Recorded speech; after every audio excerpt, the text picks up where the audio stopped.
Hello everyone, this is Gyawali all the way from Kathmandu, Nepal. Today I am here to present about the self-care practices and knowledge on menstrual hygiene management among adolescent girls. The presentation includes introduction, research objectives, methodology, data analysis, findings, conclusion, limitation, and references. Introduction part. Adolescence, as we know, is the age between 10 to 19 years above. According to WHO, the individuals in these groups are known as adolescents. Physical changes such as increase in height, development of fatty and subcutaneous tissues, broadening of hips, growth of hair in armpits, and pubic hair occur during the adolescence. In addition, changes in voice, breast development, frequent sweating, acne breakouts, and menarche among girls are more common, according to Ellen et al. 2000. Since menstruation starts at this phase, menstruation hygiene management and related education is a matter of concern among girls due to several health and cleanliness practice-related factors. In Nepal, menstruation period is treated as something like dirty, impure, and contaminating, as most women, girls, and women are alienated from society as well as their friends and families during this time of month. They are forced into harmful social restriction and have to face inhuman condition and humiliation, according to SIRE 2015. Similarly, according to CORE 2018, menstruation and menstrual hygiene practices still encounter many social, cultural, and religious boundaries, which are a big hurdle in the path of menstrual hygiene management. Generally, MHM are overlooked health conditions which get highly ignored, especially in cases of disasters such as earthquakes, having many health impacts among women and girls, according to Burathoke et al. 2018. The study of this the objective of the study is to measure the general knowledge and self-care practices of adolescent girls on menstrual hygiene, and the specific objectives includes to identify awareness about the menstrual hygiene among adolescent girls, to assess the practice regarding menstrual hygiene among the adolescent girls, and to identify the taboos and beliefs related to menstrual hygiene among adolescent girls. The related questions and variables are: what are the knowledge and source of information about menstruation among adolescent girls? What are the self-care hygiene practices regarding menstrual hygiene? What are the food beliefs and practices they follow during menstruation? And the dependent variables is menstrual hygiene management, whereas independent variables are age, ethnic group, knowledge, perception, self-care practices, sociocultural practices, food beliefs, and practices. Methodology. The study design, a cross-sectional, multi-phase, quantitative and qualitative study was done. Study population, adolescent girls within the age group of 12 to 17 years, starting grade 8 to 10 in Government Secondary School of Kathmandu Valley. Study site, Government Higher Secondary Schools of Kathmandu Valley for quantitative data, and isolated classrooms for obtaining qualitative data within the school setting. Sample size was 459 adolescent girls, and for the qualitative IDIs, 92 girls were selected. Sampling frame and procedure was random sampling technique for school selection and census method for the adolescent girls participants, a non-probability sampling method for qualitative study participation. Data analysis was done in SPSS 16 for quantitative statistical analysis, and code theme generation for the qualitative analysis.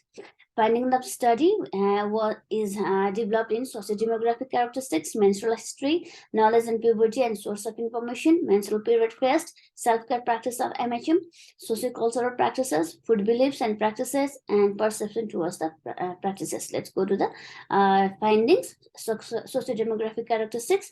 Most of the girls were aged from 14 to 15 age group, that is 57.2%. Maximum age was 17. whereas minimum age was 12 years. Mean age was 14.7, whereas the mean standard age was 1.24 years. And the most of the girls were from class 9, that is 39.6%. And going through the ethnicity, most of the girls were from background of Brahmin and Kshatri, that is 57.5%. And more than 50% of the girls followed Hinduism, that is 67.7%, whereas the 4.1% of the girls were from Kirat as well. Menstrual history in the context of menarche and the information sources. Most of the girls started their menarche. Their menarche was at age of 11 to 13 years. That is up 74.5% girls, whereas only 8 to 10 years age when they started their menarche. 2.8% girls were of age 8 to 10 years. And about the information sources, they have consulted most of the girls, 65.8% of the girls consulted with their mothers, and surprisingly, 1.5 also had consulted with their fathers as well. Before menarche, 95.8% had heard about the menstruation, whereas when we asked them from where did they get the information, most of them get from mothers, that is 52.06%, and 33.7% got their information from sisters, and from the magazine, 4.1, that is the list number, 4.1 got the information from the magazine. It is multiple response. It was multiple response question. Asking about the experiences of facing menstrual problems during the menarche, 38% were very scared, and 1.4% said they felt guilty. This experience was supported by the IDI number 2, who were from Hindu, said that, I don't know why, but it elevates when I'm restricted to anything I was doing in the previous day and have to wait someone else to give me food, water, and anything else. When my brother touches me, no one scolds him, but instead they scold me, and I got more irritated. Emerging practices during menstruation, self-care. In this section, self-care practices, most girls used old and used clothes, that is 83%, and only 1.4% used disposable sanitary pad only. And when we asked about the change of pads or clothes, according to health concern, we're concerned about the health as well. We have the practice of changing pads 8 hourly, but that practice was done by only 2.8% of the girls, whereas depending upon the bleeding was the change of pads depending on the bleeding was done by 54.9%. That is very pathetic situation as well. And according for the hygiene management, we asked about the disposal, the cleanliness of the pads. 46.6% said that they throw the pad along with other waste, and 4.1% said that they throw their pads in stream or in the river.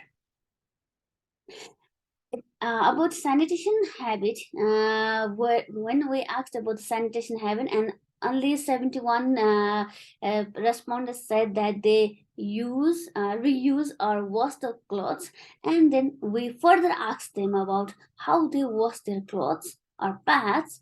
12% said that they only use the plain water, whereas water and soap was used by 59%. And about drying of the pads, 94% said they dry in the sun, whereas 6% dry the pads, used clothes in both sun and dark room as well. Bathing practices during the menstruation cycle, 39.4% said that they bath daily, and another 39.4% said that they bath on 4th day only. And 6.9% said that they bath any other day when there is availability of the water. This shows that there is no proper availability of the water as well. What regarding the attitudes towards the menstruation and MHM, 80.28% had positive attitude towards the menstruation, while 19.72% need improvement in their attitude. And response to the statement like a girl can enter temple, pray, touch, and cook food during the menstruation, 80.3% agreed upon this statement. And another statement, should wear old and used cloth in her period. This was agreed by 32.4%. Experiences emotional problems such as situation, aggressiveness, and often mood swings during menstruation was agreed by 42.9%, whereas this was neither denied not agreed by 42.9% similarly. Idea results and menstrual practices, socio-cultural practices. Almost all students share about the practicing superstitious ritual at home during menstruation. Majority face untouchability, food restriction, not allowed to enter kitchen or temple, have to sleep on the floor or separate rooms. Idea for Hindu participants said that during my period, I'm not allowed to eat on my favorite chorizo kotal, that is a typical plate. If I eat on that specific plate, it will be bitulo, that is untouchable by others, and no male will use it further, and I can't share same toilet with my any male relatives. Another idea is second, who is a Hindu participant, added that we are not allowed to enter temple room, kitchen, and cook. We cannot touch our father and brother because they have put janai, that is janai.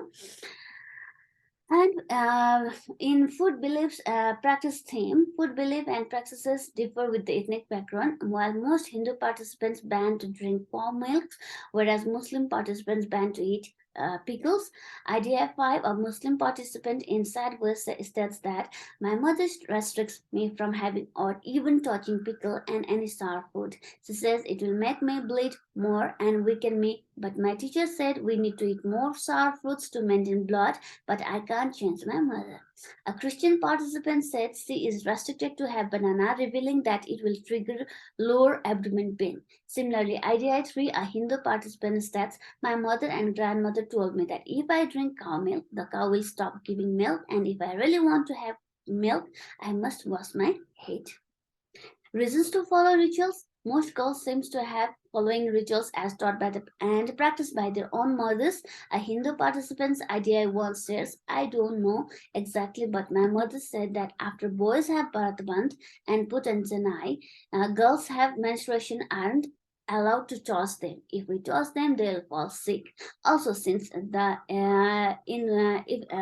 in toilet is always, as the toilet is always wet, me entering the toilet will also bring bad luck to my father. Self-perception toward the menstruation.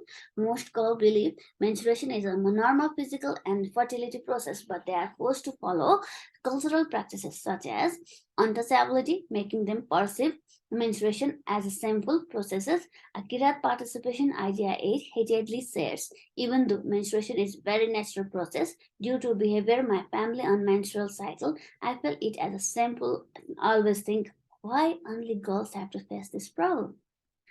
Feelings during menstruation. Majority of the students feel emotionally low during their menstrual cycle and sure that it will only increase if they are continually restricted for daily course. Feeling outcasted. A Hindu but Dalit participant shares, I don't know why, but it furious me when I am restricted to do anything I was doing in previous day. I have to wait for someone else to give me food, water, anything else. When my brother touches me, no one scolds me, but instead they scold me, and I get irritated as it was mentioned in above as well. In conclusion, most girls participants of the study carry a positive attitude towards menstruation. However, it is a major taboo followed by several sociocultural practices. The sociocultural practices such as untouchability, temple visit restriction, food consumption restriction differ by ethnicity and religious background. Most adolescent girls have issues using the toilet despite access given by the cultural practices, which one way or another affects their menstrual hygiene and cleanliness. Most girls, despite being in a central city, have to follow traditional practices and face issues with their daily chores during menstruation. Such unhealthy practices is affecting the adolescent girls physically as well as psychologically. And the limitation was that study was only conducted only in government school setting, and the participants were adolescent girls of 8, 9, and 10 only. Study had only found sociocultural practices, food beliefs, and practices self-perception towards menstruation, feelings, emotion during menstruation through only selected ideas.